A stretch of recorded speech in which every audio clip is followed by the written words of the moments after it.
Sweden.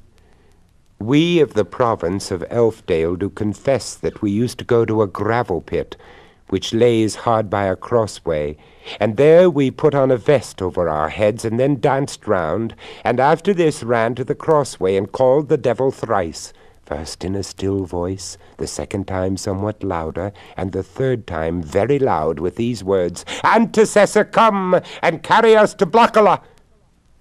Whereupon immediately he used to appear, but in different habits, but for the most part we saw him in a grey coat and red and blue stockings. He had a red beard, a high-crowned hat, with linen of divers colours wrapped about it, and long garters upon his stockings.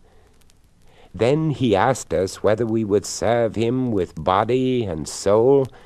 If we were content to do so, he set us upon a beast, which he had there already, and carried us over churches and high walls, and after all we came to a green meadow where Blockula lies. They unanimously confess that Blockula is situated in a large meadow, like a plain sea, wherein you see no end. The place or house they met at had before it a great gate, painted with many divers colours on it. Through this gate they went into a little meadow distant from the other where the beasts went, which they used to ride on.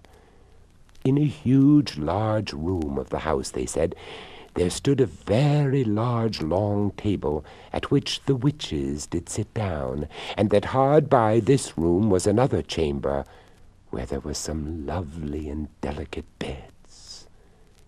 The first thing they said they must do at Blockula was that they must deny all and devote themselves body and soul to the devil, and promise to serve him faithfully, and confirm it with an oath. Hereupon they cut their fingers and writ their names in his book.